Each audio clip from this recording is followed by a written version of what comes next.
சுரா ஃபவுண்டேஷன் சார்பில் இப்பொழுது இங்கு நடைபெற்றுக் கொண்டிருக்கின்ற இந்த குடும்ப நல வேள்வியானது மிகவும் முக்கியத்துவம் வாய்ந்ததும் சாதாரண வேள்விகளை காட்டிலும் சற்று வித்தியாசமானதும் ஆகும். இந்த வேள்வியினுடைய நோக்கம் என்ன? ஒரு குடும்பம் நம்முடைய சனாதன தர்மத்தின்படி எப்படி இருக்க வேண்டும், குடும்ப வாழ்க்கையினுடைய நோக்கம் என்ன என்கின்ற விஷயங்கள் எல்லாம் பெரும்பாலும் குடும்பஸ்தர்களாக இருக்கின்ற இங்கு வந்திருக்கின்ற அனைவரும் நிச்சயமாக தெரிந்திருக்க வேண்டும். அத்தகைய விஷயங்களை பற்றி இப்பொழுது பூஜ்ய சுவாமிஜி அவர்கள் இந்த யாகம், குடும்ப வாழ்க்கை முறை, அதனுடைய லட்சியம் என்பவை பற்றி நமக்கு அருளுரை வழங்குவார்கள். அனைவரும் அமைதியோடு இருந்து இந்த அருமையான சத்சங்கத்தை செவியுற்று பயனடையுமாறு உங்கள் திருவடிகளை பணிந்து வேண்டிக் கொள்கிறோம்.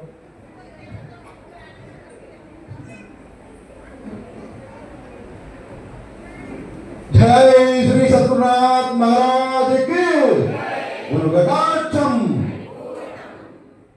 मंडलाकारं व्याप्तं येन चराचरं तत्पदं दर्शितं येन तस्मै श्री गुरवे नमः.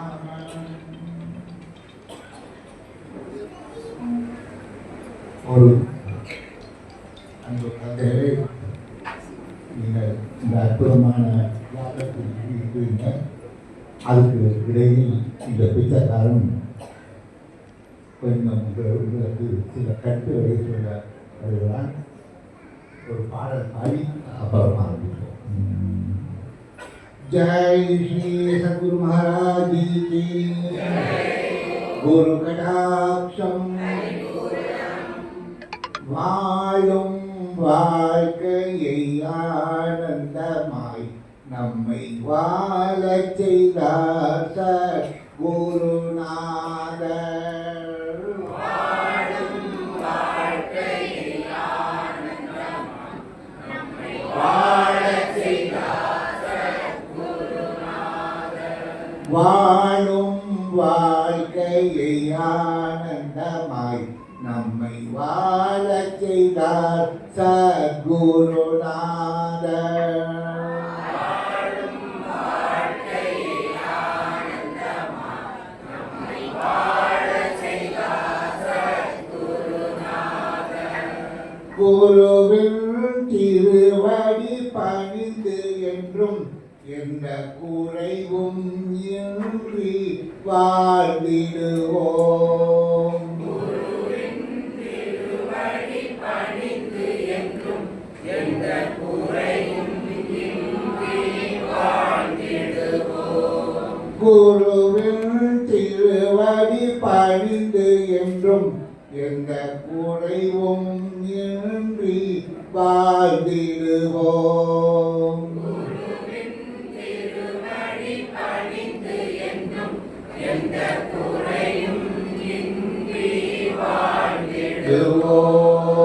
வாழும் வாழ்க்கையை ஆனந்தமாய் நம்மை வாழச் செய்தார் சத்குருநாதர்.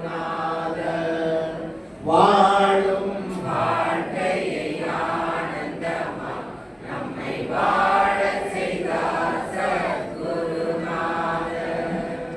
காண்பது யாவும் கடவுள் என்றார்.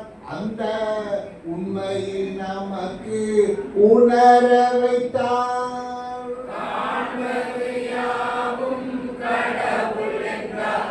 அந்த உண்மையை நமக்கு உணர வைத்தார். காண்பது யாவும் கடவுள் என்றார். அந்த உண்மையை நமக்கு உணர வைத்தார். காண்பது யாவும் கடவுள் என்றார். அந்த உண்மையை நமக்கு உணர வைத்தார். குரு காட்டிய உண்மையை உணர்ந்து கொண்டார். மிக உயர்வாய் நாமும் வாழ்ந்திடலாம். உண்மையை உணர்ந்து கொண்டார். மிக உயர்வாய்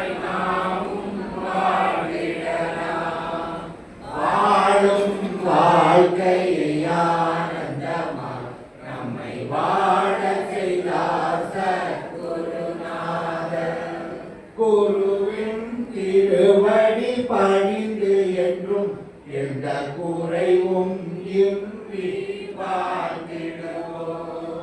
வாழும் வாழ்க்கையை ஆனந்தமா நம்மை வாழ செய்தார் சத்குருநாதர். அனைத்துமே கடவுளின் செயல் என்றார், அதை ஆழமாய் நமக்கு புரிய வைத்தார். அனைத்துமே கடவுளின் செயல் என்றார், அதை ஆழமாய் நமக்கு புரிய வைத்தார். அனைத்துமே கடவுளின் செயல் என்றார், அதை ஆழமாய் நமக்கு புரிய வைத்தார். அனைத்துமே கடவுளின் செயல் என்றார், அதை ஆழமாய் நமக்கு புரிய வைத்தார். ஒரு மொழியை நாமும் புரிந்து கொண்டால் எந்த குழப்பமும் இன்றி வாழ்ந்திடலாம். ஒரு மொழியை நாமும் புரிந்து கொண்டால் எந்த குழப்பமும் இன்றி வாழ்ந்திடலாம். வாழும் வாழ்க்கையை ஆனந்தமாய் நம்மை வாழ செய்தார் சத்குருநாதர்.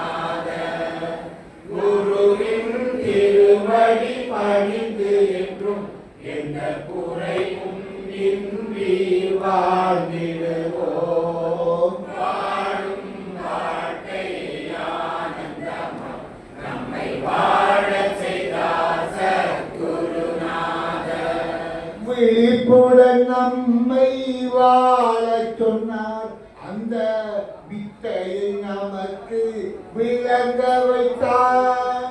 விழிப்புடன் நம்மை வாழச் சொன்னார், அந்த வித்தையை நமக்கு விளங்க வைத்தார். குருவின் விளக்கத்தை அறிந்து கொண்டார், மிக தெளிவாய் இன்று வாழ்ந்திடலாம். குருவின் விளக்கத்தை அறிந்து கொண்டார், மிக தெளிவாய் இன்று வாழ்ந்திடலாம். வாழும் வாழ்க்கையை ஆனந்தமாய் நம்மை வாழ செய்தார் சத்குருநாதர். குருவின் திருவடி பணிந்து என்றும் எந்த குறையும் இன்றி வாழ்ந்திடுவோம்.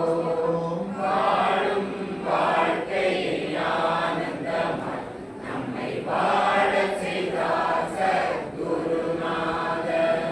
கருத்துடன் செயல்களை செய்திருந்தார், அந்த கலையினை நமக்கு அருளி செய்தார்.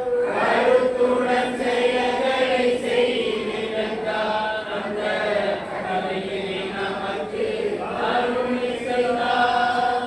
ஒரு அருளினை நாமும் பெற்றுவிட்டால் இங்கு மகிழ்வுடன் நாளும் வாழ்ந்திடலாம். அருளினை நாமும் பெற்றுவிட்டால் இங்கு மகிழ்வுடன் நாமும் வாழ்ந்திடலாம். வாழும் வாழ்க்கையை ஆனந்தமாய் நம்மை வாழ செய்தார் சத்குருநாதர். குருவின் திருவடி பணிந்து என்றும் எந்த குறையும் இன்றி வாழ்ந்திடுவோம். வாழும் வாழ்க்கையை ஆனந்தமாய் நம்மை வாழ செய்தார் சத்குருநாதர். மனதை மாய்க்கும் வழியை சொன்னார், அந்த மந்திரம் நமக்கு கற்று தந்தார். மனதை மாய்க்கும் வழியை சொன்னார், அந்த மந்திரம் நமக்கு கற்று தந்தார். குரு மந்திரம் நமக்கு கிடைத்ததனால் மண்ணில் பிறவா பெரும் பயன் அடைந்தோமே. குரு மந்திரம் நமக்கு கிடைத்ததனால் மண்ணில் பிறவா பெரும் பயன் அடைந்தோமே.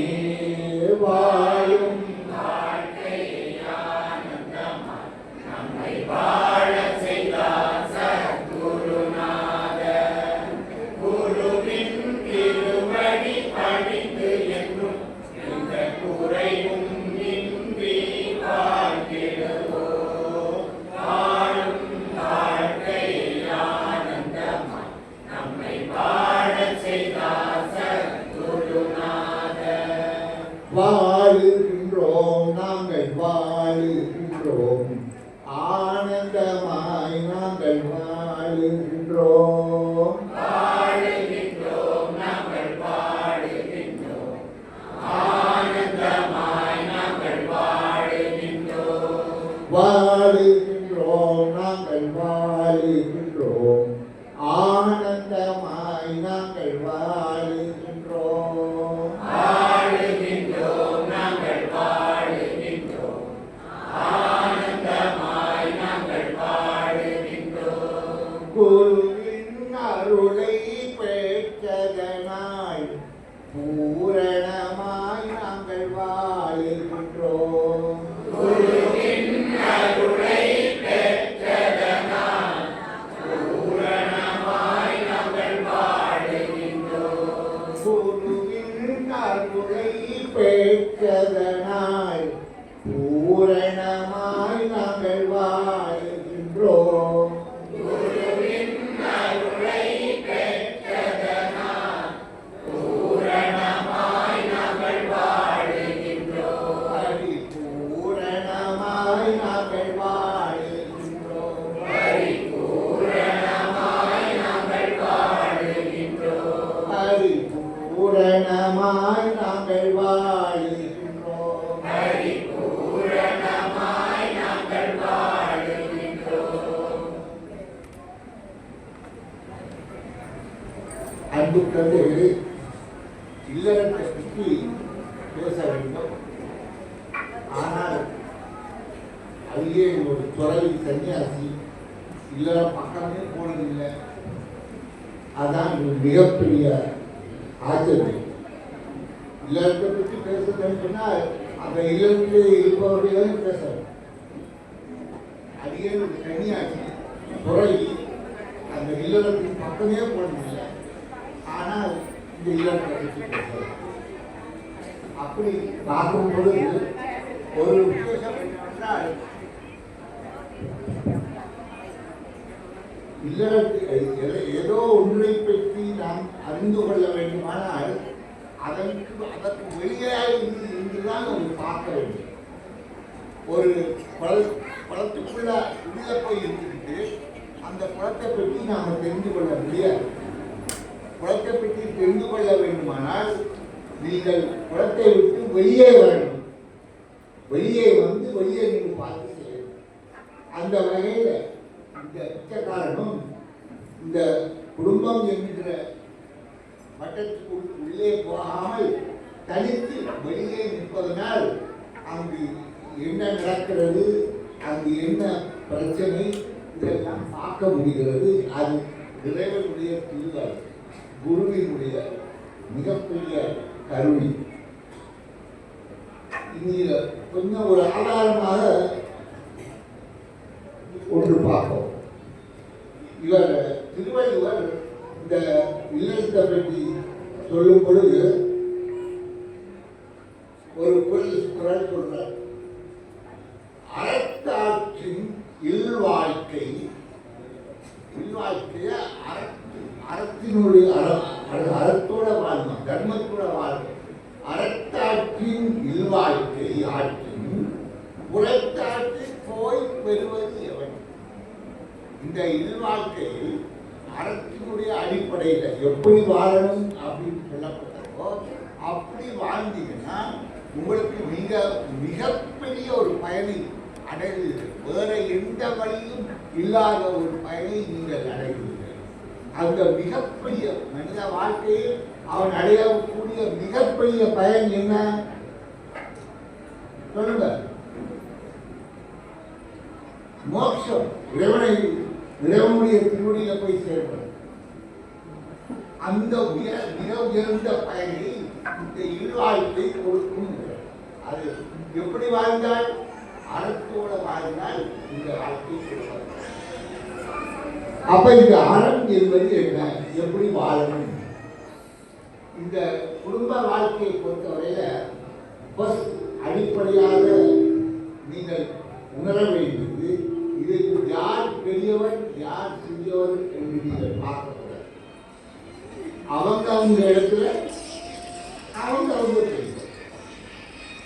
அதாவது இன்றைய உலகத்தில் இது ஒரு மிகப்பெரிய பிரச்சனையா இருக்குது. பெண்கள் எல்லாம் தாங்கள் முன்னோடியாக வந்துவிட்டோம் சொல்லி ஆண்கள் சொல்றத கேட்கணுமா, கணவன் சொல்றத கேட்கணுமா அப்படின்னு சொல்லி நாம என்ன கணவனுக்கு அடிமையா அப்படி சொல்றாங்க. அதை அப்படி பார்க்கவே கூடாது. ஒரு மாணவன் படித்து நல்லா பாஸ் ஆகி வரணும்னு சொன்னா ஸ்கூல்ல வாத்தியார் சொல்றதுக்காக கேட்கணும். வாத்தியார் சொல்றதை கேட்க மாட்டேன்னு சொல்லிட்டா அவன் படித்து பாஸ் ஆகி வர முடியாது. அதுபோல இந்த குடும்ப வாழ்க்கையில அடிப்படையாக நீங்கள் உணர வேண்டியது என்னென்றால், கணவன் என்பவன் ஒரு குச்சி, மனைவி என்பவள் அந்த குச்சியில் படர்கின்ற ஒரு கொடி. அப்போ ஒரு குச்சி அது கணவன், அதில் படர்கின்ற கொடி மனைவி. அந்த கொடி ஒரு நாளும் தான் குச்சியாக மாறணும் என்று எண்ணக்கூடாது. குச்சியும் ஒரு நாளும் கொடியாக மாறணும் என்று நினைக்கும். குச்சி குச்சியாக இருக்கணும், கொடி கொடியாக இருக்கணும். அதாவது கொடி என்று சொன்னால் மனைவி என்பவள் பாதுகாக்கப்பட வேண்டியவள், பெண்கள் பாதுகாக்கப்பட வேண்டியவள்.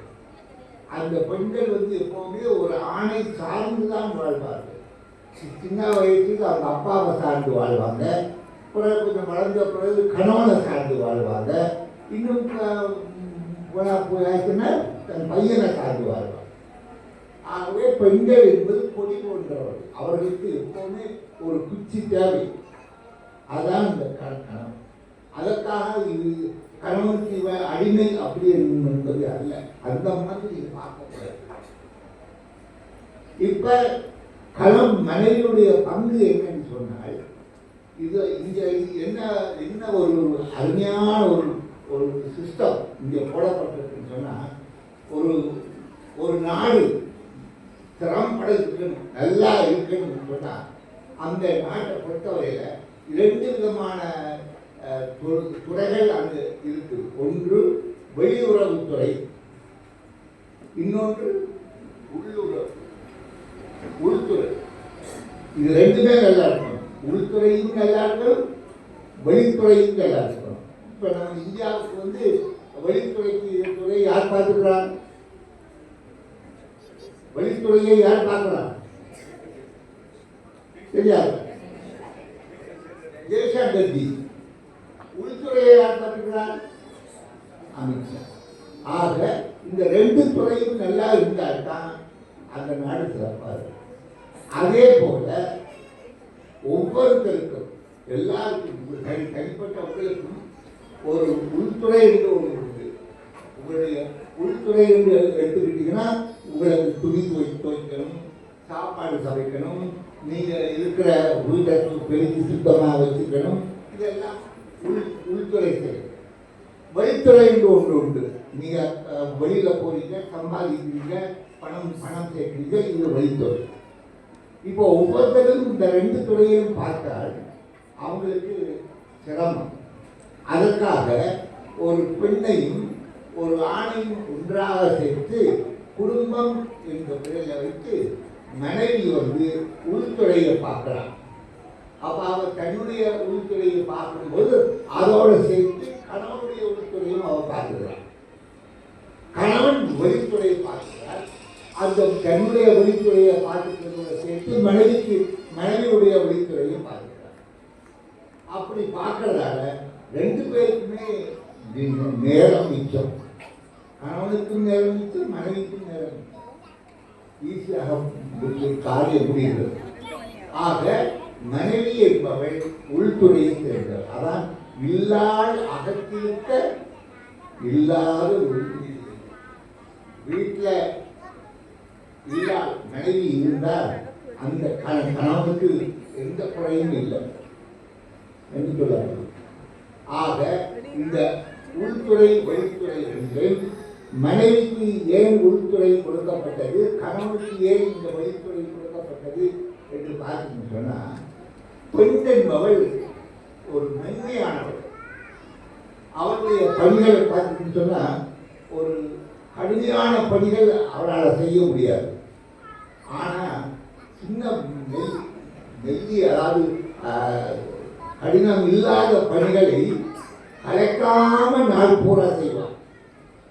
ஒரு வீட்டில் ஒரு பெண் பார்த்தீங்கன்னு சொன்னால் காலையில் அவள் எழுந்திருந்த நேரத்தில் இருந்து நைட் 10 மணிக்கு தூங்க போகிற வரைக்கும் அவள் கண்டினியூஸாக வேலை இருக்கும். கொஞ்சம் கூட ஓய்வு இருக்காது. ஆனால் அவள் கலைக்க மாட்டான், செஞ்சுட்டே இருப்பாள். ஆண்களால் அப்படி செய்ய முடியாது. ஆண்கள் கடினமான வேலை செய்வார்கள், ஆனால் தொடர்ச்சியாக செய்ய முடியாது. ஒரு 1 hour வேலை செஞ்சால் போதும். எங்கேயும் கொஞ்சம் வெளியில் போய் ஒரு டீ குடிச்சிட்டு ஒரு தம் அடிச்சுட்டு வரணும் அப்படின்னு தான் அவங்க போவாங்க. அவங்களால தொடர்ச்சியாக செய்ய முடியாது, ஆனால் கடினமான வேலை செய்வார். ஆக ஒரு வீட்டை நிர்வாகம் பண்ணுறது என்பது அந்த பெண்ணுக்குரியது. பெண்ணால தான் முடியும், அந்த பெண்ணுக்குரியது. வெளியில் போய் சம்பாதித்து கொண்டு வர்றது ஆண்களுக்குரியது. ஆக ஒரு ஆணையும் பெண்ணையும் ஒன்று சேர்த்து வச்சா ரெண்டுமே அந்த குடும்பம் அதிகாக நன்றாக இருக்கும். அதாவது நம்முடைய சாஸ்திரங்களில் கூட மனைவியை சொல்லும் பொழுது சக தர்மசரி அப்படின்னு சொல்லப்படுது. கணவனுடைய தர்மத்துக்கு துணையாக இருப்பவள். கணவன் தர்மம் எப்படி செய்யறாங்கிறது அடுத்தது பார்ப்போம். அதற்கு துணையாக இருப்பவள் மனைவி. ஆக அதான் நீங்க சொல்லுவாங்க, கணவன் என்ன யாகம் பண்ணினாலும் அதுல 50 பங்கு மனைவிக்கு போகும். அதே நேரத்தில் நீங்க பார்ப்பீங்க கோயிலில் எல்லாம் ஒரு மனைவி இல்லை என்றால் அந்த சிவாச்சாரியார் கோயிலில் கொடியேற்றவோ யாகங்கள் இது போன்ற யாகங்கள் பண்ணுவதற்கோ அவர்களுக்கு அருகதை இல்லை. மனைவி இருக்கணும். ஆக மனைவியையும் கணவனையும் இதை தனித்தனியாக பார்க்கக்கூடாது. ஒரே செயலை 2 பேரும் சேர்ந்து செய்யலாம். இப்போ குடும்பம் என்று வந்தால் அதுல கணவனுடைய தர்மம் என்னது அப்படின்னு பார்த்துட்டு சொன்னா அதுக்கு நம்முடைய சாஸ்திரம் சொல்லுது.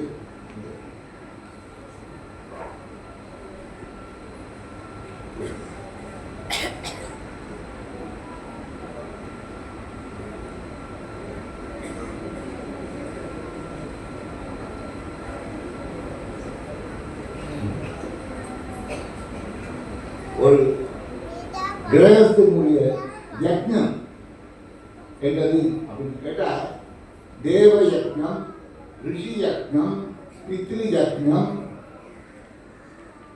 பூத யக்ஞம், அதிதி யக்ஞம். இந்த 5 கடமைகள் ஒரு இல்லறத்தானுக்கு கொடுக்கப்படும். இந்த 5 கடமைகள் இல்லறத்தான் கணவன் செய்யணும்னா அதுக்கு மனைவியுடைய துணை தேவை.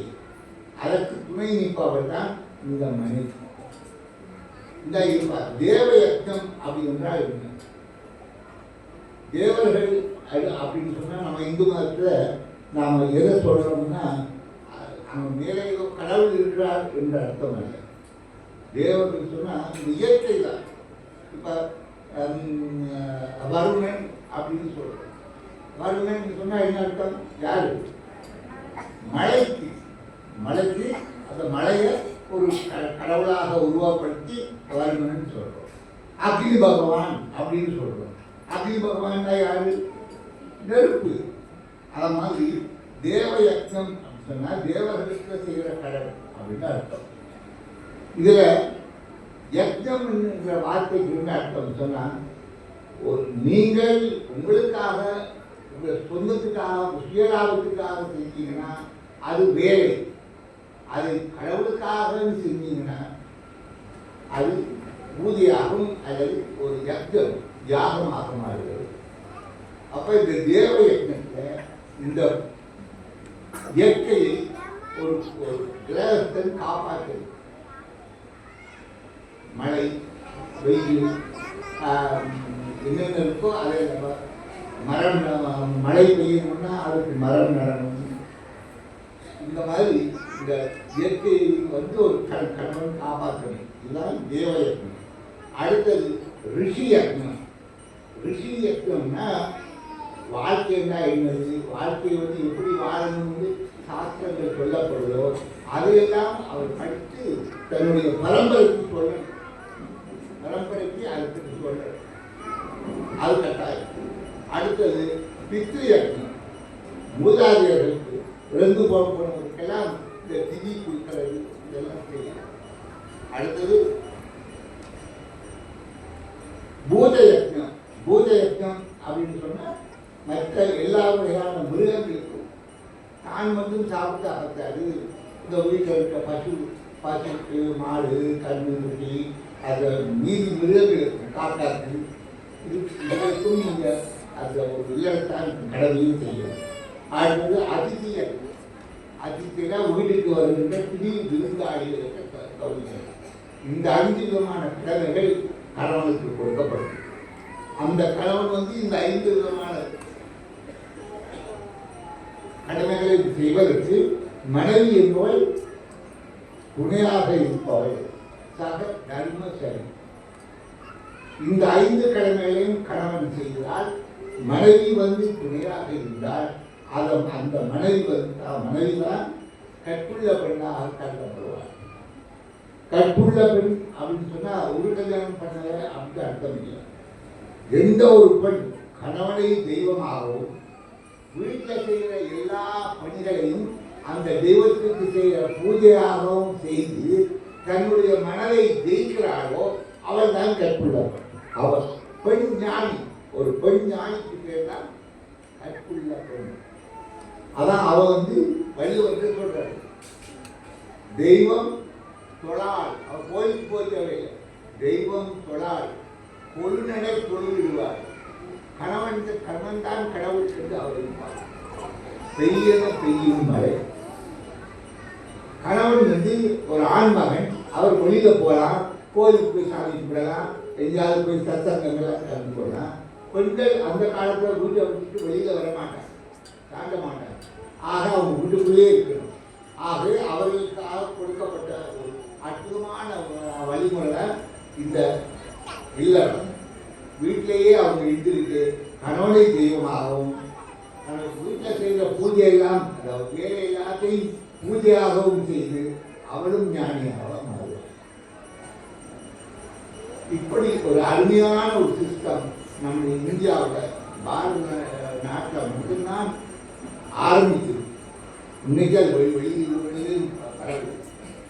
வெளிநாட்டு மக்கள் எல்லாம் இந்த இல்லற வாழ்க்கையை ரொம்ப, குடும்ப வாழ்க்கையை ரொம்ப வச்சு அவங்க நம்மளை பார்த்து ஆச்சரியப்படுறாங்க. ஆனால் நாம அவங்களுடைய வாழ்க்கையை பார்த்து நாம் அங்கே போவோம். அற்புதமான ஒரு கண்டுபிடிப்பு, பாரதத்தின் அற்புதமான கண்டுபிடிப்புகளில் ஒன்று இந்த இல்லற வாழ்க்கை, குடும்ப வாழ்க்கை. ஆக குடும்ப வாழ்க்கையில் நீங்கள் தெரிஞ்சுக்க வேண்டிய ஒன்று, நீங்கள் கணவனுக்கு துணையாக இருப்பதோடு, கணவன் தான் அந்த தர்மங்களை செய்வார். அந்த தர்மத்துக்கு நீங்கள் துணையாக இருந்தீங்கன்னா நீங்கள் அந்த அந்த உங்கள் துறையில் நீங்கள் பெருமை அடைவீர்கள். கணவன் பெருமை அடைவார். 2 பேருமே மோட்சம் அடைவார். குடும்ப வாழ்க்கையினுடைய நோக்கமே உங்களை பக்குவப்படுத்துவது, மோட்சத்துக்கு பக்குவப்படுத்துவது. அதான் இவர் கல்யாண சுந்தரம்.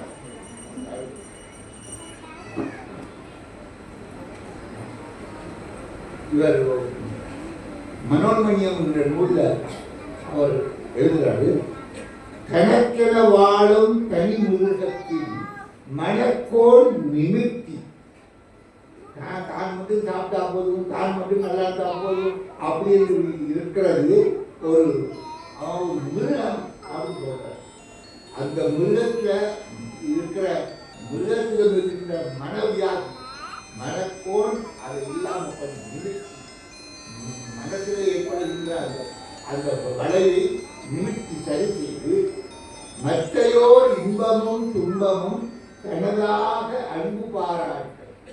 தான் மற்றவங்களுடைய கஷ்டங்கள், மற்றவர்களுடைய சந்தோஷங்கள் எல்லாமே தனக்கும் சேர்ந்ததுதான் என்று பாராட்ட, மெல்ல மெல்ல தன் உள்ளம் விரித்து மனசை விரிவடைய செய்து பொறையும் சாந்தியும் படிப்படி புகட்டி, பொறுமையும் சாந்தியும் உங்களுக்கு உண்டாக்க செய்து சிறிது சிறிது தன் சித்தம் தெளித்து தான் என்னும் நினைப்பும் தனக்கு என்னும் என்னும் இச்சையும் ஓய்வுறச் செய்து மற்றொன்றாய் நின்ற எங்கும் நிறைந்த பேரின்ப வெள்ளம் மூங்கி கடவுள் எங்கும் நிறைந்த கடவுளுக்குள்ள அவரோட ஐக்கியமாகிறதுக்கு அதனுள் மூழ்கிட யாரையும் பக்குவம் செய்யும் நற்பள்ளிச்சாலை இவ்வில்லம்.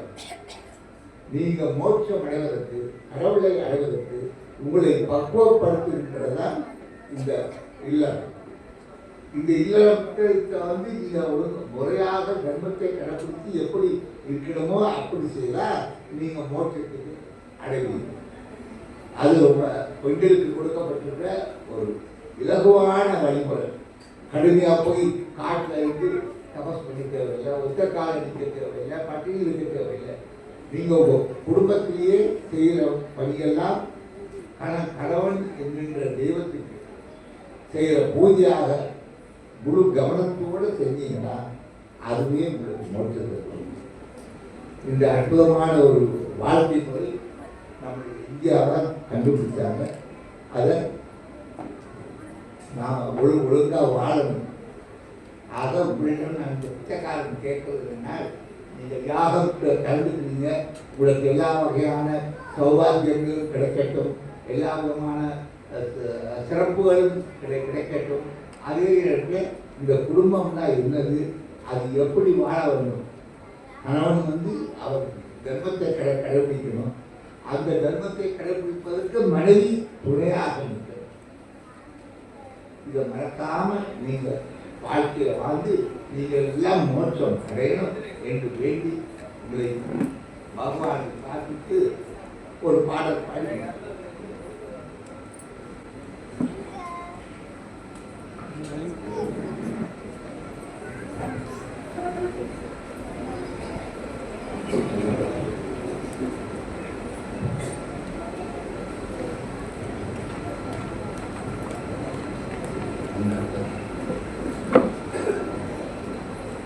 நல்ல வழி சொல்வேன் மனமே நாடி தெரிந்து கொள்வாய். நல்ல வழி சொல்லுவேன் மனமே நாடி தெரிந்து கொள்வாய். நல்ல வழி சொல்வேன் மனமே நாடி தெரிந்து கொள்வாய். நல்ல வழி சொல்லுவேன் மனமே நாடி தெரிந்து கொள்வாய். மெல்ல விழித்தெழுந்தால் மனமே வெற்றி அடைந்திடுவாய்.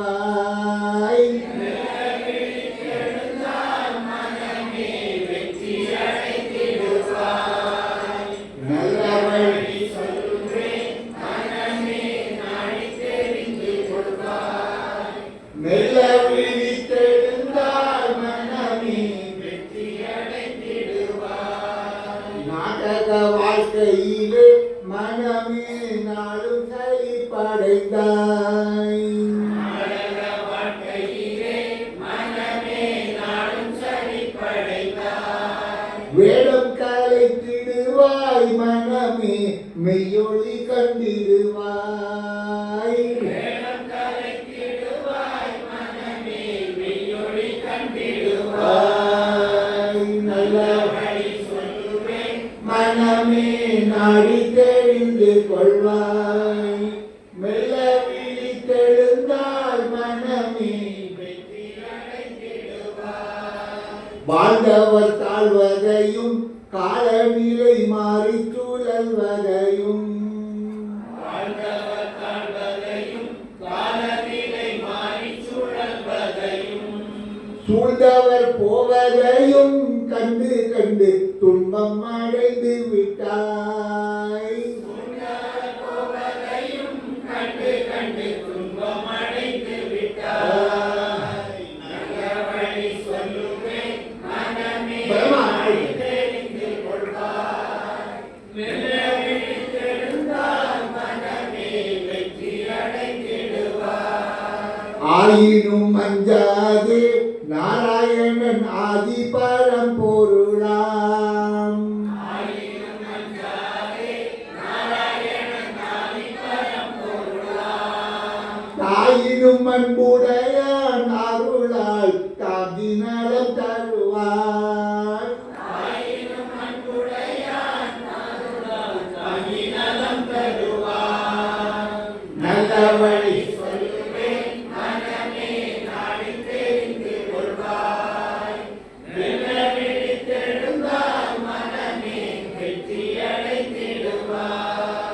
சஞ்சலம் வந்ததென்றால் சாது சங்க சந்நிதி சென்றிடுவாய்.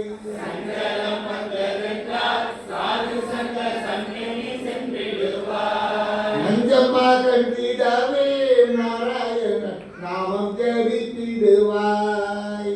நஞ்சமகன்றிடவே நாராயணன் நாமம் ஜபித்திடுவாய். நல்ல வழி சொல்வேன் மனமே நாடி தெரிந்து கொள்வாய்.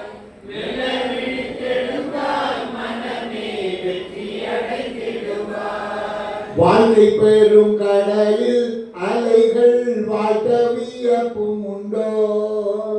வாழ்க்கை பெருங்கடலில் அலைகள் வாழ்த்த வியப்பும் உண்டோ. காக்க வரும் பெருமான் நாராயணன் கண் கண்ட தெய்வம் அவன். காக்கவரும் பெருமான் நாராயணன் கண்கண்ட தெய்வம் அவன். நல்ல வழி சொல்லுவேன் மனமே நாடி தெரிந்து கொள்வாய். மெல்ல விழித்தெழுந்தால் மனமே வெற்றி அடைந்திடுவாய். இன்ப துன்பங்கள் எல்லாம் நாராயணன் எண்ணம் என்றே இருப்பாய். இன்ப துன்பங்கள் எல்லாம் நாராயணன் எண்ணமென்றே இருப்பாய். அந்த அன்பின் உணர்ச்சி கொண்டால் மனமே ஆனந்தம் வரில்லையே. அந்த அன்பின் உணர்ச்சி கொண்டால் மனமே ஆனந்தம் பெறிலையே. நல்ல வழி சொல்லுவேன் மனமே நாடி தெரிந்து கொள்வாய். மெல்ல விழித்தெழுந்தால் மனமே வெற்றி அடைந்திடுவாய். பாவ புண்ணியங்கள் அவன் தாளில் அர்ப்பணம் செய்திடுவாய். பாவ புண்ணியங்கள் அவன் தாளில் அர்ப்பணம் செய்திடுவாய். ஏற்ற நலம் தெரிந்தே மனமே இன்பம் அடைந்திடுவாய். மனமே இன்பம் அடைந்திடுவாய். நல்ல வழி சொல்லுவேன் மனமே நாடி தெரிந்து கொள்வாய். மெல்ல விழித்தெழுந்தால் மனமே வெற்றி அடைந்திடுவாய். அன்பர் தீரு கூட்டம் எந்நேரமும் அச்சுதன் நாமரசம். அன்பர் திருக்கூட்டம் எந்நேரமும் அச்சுதன் நாமரசம். இன்ப நிறைவிருந்தால் மனமே என்றும் குறைவில்லையே. இருந்தால் மனமே என்றும் குறைவில்லையே. நல்ல வழி சொல்லுவேன் மனமே நாடி தெரிந்து கொள்வாய். மெல்ல விழித்தெழுந்தால் மனமே வெற்றி அடைந்திடுவாய். நல்ல வழி சொல்லுவேன் மனமே நாடி தெரிந்து கொள்வாய். மெல்ல விழித்தெழுந்தால் மனமே வெற்றி அடைந்திடுவாய். சத்குருநாதனுடைய யோகி ராம்சுகுமார் மகாராஜுடைய கிருப்பையால் இந்த ஒரு அருமையான யாகத்தை நாம் கலந்து கொள்கின்ற வாய்ப்பு நமக்கு கிடைச்சிருக்கு இல்லையா. அவருடைய நாமத்தை சொல்லி எங்களுடைய யோகி ராம் சூரத் குமார ஜய குரு ராயா.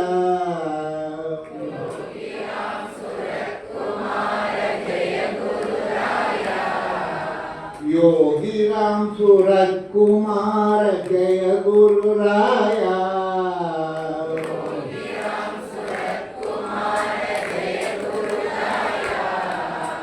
உங்கள் பாதம் பணிந்தோம் ஏற்றருளையா.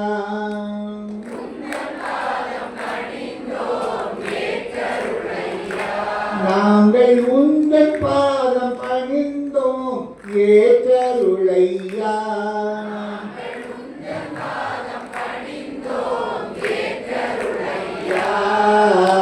யோகி ராம் சூரத் குமார் ஜய குரு ராயா. யோகி கர்மா உங்கள் ஏற்றருளையா. நாங்கள்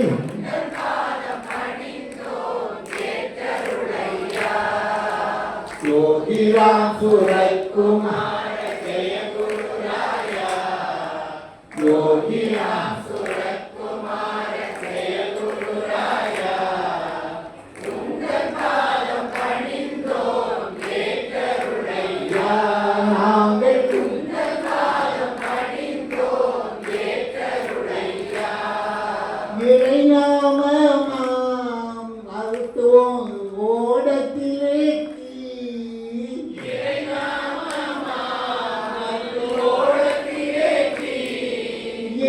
இறைநாமமாம் நல்லோடத்திலே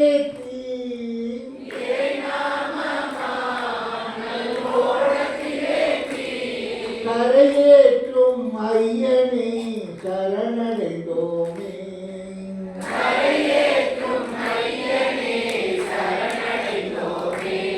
உம்மை கரையேற்றும் ஐயனே சரணடைந்தோமே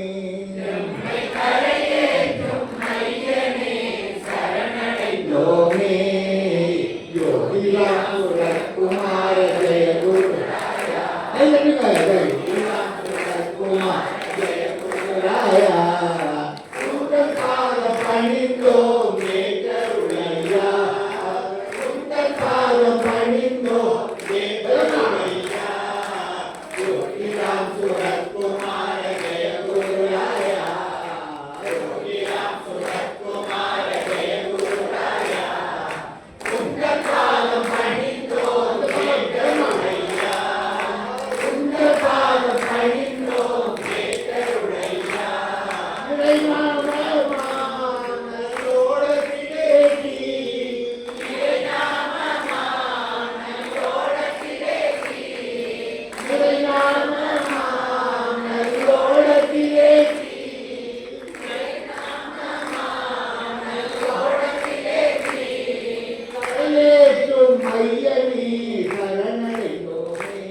எம்மை கரையேற்றும் ஐயனே சரணடைந்தோமே எம்மை கரையேற்றும் ஐயனே சரணடைந்தோமே யோகிராம் சுரத்குமார ஜெய குருராயா யோகிராம் சுரத்குமார குருராயா உங்கள் நாமம் ஏற்றருளையா நாங்கள் உங்கள் பாதம் பணிந்தோம் ஏற்றருளையா योगिराम सुरत्कुमार जय गुरुराया योगिराम सुरत्कुमार जय गुरुराया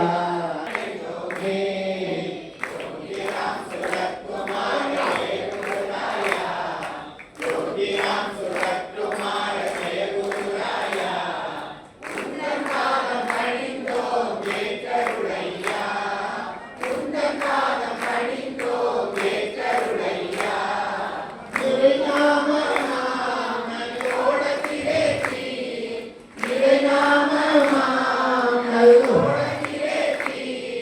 கரையேற்றும் ஐயனே சரணடைந்தோமே எம்மை கரையேற்றும் ஐயனே சரணடைந்தோமே யோகிராம் சுரத்குமார ஜெய குருராயா யோகிராம் ஜெய குருராயா உங்கள் பாதம் பணிந்தோம் ஏற்றருளையா உங்கள் பாதம் பணிந்தோம் ஏற்றருளையா யோகிராம் சுரத்குமார ஜெய குருராயா யோகிராம் சுரத்குமார ஜெய குருராயா உங்கள் பாதம் பணிந்தோம் ஏற்றருளையா நாங்கள் உங்கள் பாதம் பணிந்தோம் ஏற்றருளையா இறைநாமமாம் நல்லோடத்திலே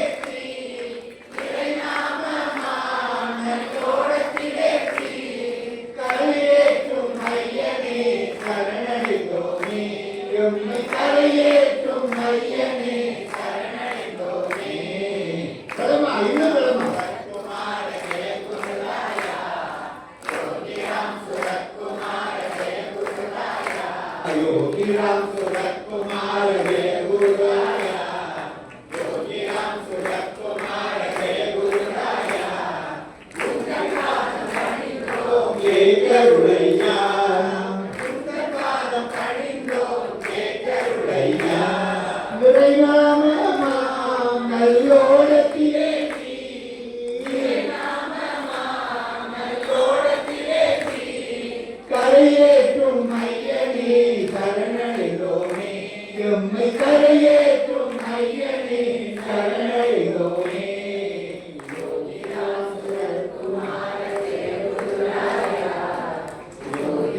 சுரத்குமார ஜெய குருராயா உங்கள் பாதம் பணிந்தோம் ஏற்றருளையா உங்கள் பாதம் பணிந்தோம் ஏற்றருளையா யோகிராம் சுரத்குமார ஜெய குருராயா உங்கள் பாதம் பணிந்தோம் ஏற்றருளையா जय श्री सद्गुरु महाराज की जय। गुरु कटाक्षम गुरु कटाक्षम गुरु कटाक्षम। அன்பு குழந்தைகளே, உங்களுக்கு குருவுடைய அருள் பரிபூர்ணமாக இருக்குது. இல்லைன்னா இந்த விழாவில் உங்களுக்கு அவங்களால் கலந்து கொள்ள முடியாது. அந்த குருவருள் இருக்கிறது, திருவருள் இருக்கிறது. இன்னும் கொஞ்சம் சுய அருள் தேவை. நாம மோட்சம் அடையணும்னா ஃபர்ஸ்ட் திருவருள் தேவை, அப்புறம் குரு அருள் தேவை, அப்புறம் முக்கியமானது சுய அருள். நாமளும் கொஞ்சம் ராமகிருஷ்ணர் சொல்லுவார், நீங்க ஒரு அடி எடுத்து வச்சா பகவான் 16 அடி எடுத்து வச்சு வந்துடுவார். உங்களுக்கு எல்லாருக்கும் குரு அருள் இருக்குது, திருவருள் திருவருள் இருக்குது. கொஞ்சம் முயற்சி பண்ணி இந்த சிந்திக்கிறத நிப்பாட்டி மனசை அடக்கி இந்த ஜென்மாவோட நீங்க கரையில் பகவான்கிட்ட போகணும். நீங்க யாருமே இன்னொரு சொக்கா போடக்கூடாது. இதுதான் கடைசி சொக்காவா இருக்கணும். இன்னொரு சொக்கா போடக்கூடாது. பகவானை போய் ஆனந்தமாக பிரீம்பமாக இருக்கணும். ஆகவே உங்களுடைய வாழ்க்கை, குடும்ப வாழ்க்கை வேற வழியில் கஷ்டமாக ஆயிடுது. ஆனால் நாம் என்ன பண்ணுறது, கல்யாணம் பண்ணிட்டோமே அப்படின்னு இல்லாமல் அதையும் பிரியத்தோடு செய்யுங்க. ரொம்ப பிரியத்தோடு அதை செஞ்சீங்கன்னா அதுவும் பூஜையாக மாறி உங்களை இறைவனுடைய திருவடிக்கு கொண்டு போகும். அதை மறக்காமல் நீங்கள் வீட்டில் செய்கிற எந்த பணியையும் முழு கவனத்தோடு செய்யுங்க, பிரியத்தோடு செய்யுங்க. சிவவாக்கிய சொல்ற சருகறிந்தி நீர் குடித்து சாரல் வாய் தவசியால்.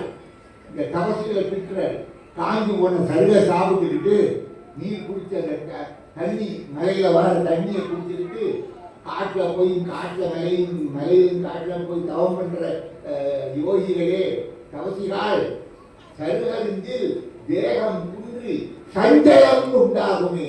இப்படி வாங்கிங்கன்னா உடலில் ஆரோக்கியம் எல்லாம் போய் கஷ்டம்தான் வரும். அப்போ என்ன செய்யணுமா, இந்தோடு உண்டு கொடுத்து வளர்மடை சுயிப்பீரே. குடும்பத்தையே செய்யுங்க.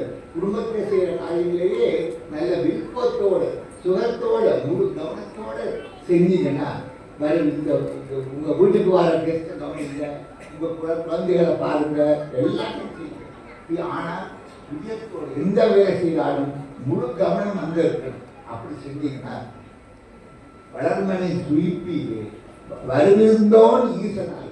அப்போ இந்த வீட்டில் உங்கள் வீட்டுக்கு வர கெஸ்ட்டுகளோ வீட்டில் இருக்கிற குழந்தைகளோ எல்லாமே கடவுளாயிடுவாங்க. ஏன்னா மனமற்ற நிலை எல்லாமே கடவுளாகி வாழ்வழிக்கும் சிவாயமே நீங்கள் எந்த நிலையை அடைவீங்க அப்படின்னு சிவகார்த்தியை சொல்கிறேன். ஆக ஒரு வேலை, உடம்பு ஒரு வேலை செய்யும் போது மனசு வேற எங்கேயும் சிந்திக்கக்கூடாது. அந்த வேலையே முழு கவனத்தோட செஞ்சுட்டு வந்தீங்கன்னா கட்டாயம் நீங்கள் ஜெயித்து இந்த பிறவியில் பகவான் அடைவீங்க. அதற்கு வேண்டிய உங்களுக்கு மனோபலம், உடல் பலம் எல்லாம் உங்களுக்கு நிறைய கொடுக்கட்டும். குருக்களை உங்களுக்கு நிறைய இருக்குது. உங்கள் எல்லாருடைய திருவடியிலும் இந்த பிச்சைக்காரன் பிச்சைக்காரன் இதைத்தான் நான் வேண்டுகிறேன்.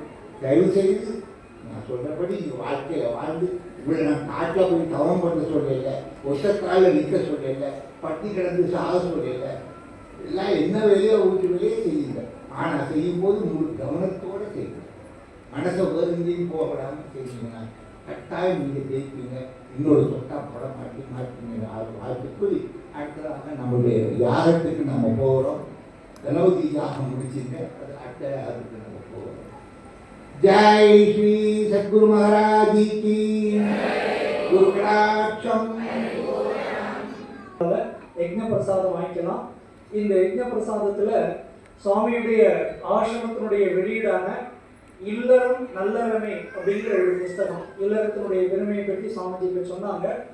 இந்த இல்லற வாழ்க்கை எவ்வளவு முக்கியமானது, இந்த இல்லறத்தில் இருந்து கொண்டே வாழ்க்கையினுடைய நிறைநிலையை நாம் அடைய முடியும் என்கின்ற கருத்துக்களை சாஸ்திரபூர்வமாக அறிவுபூர்வமாக அந்த புஸ்தகத்தில் விவரிக்கப்பட்டிருக்கிறது.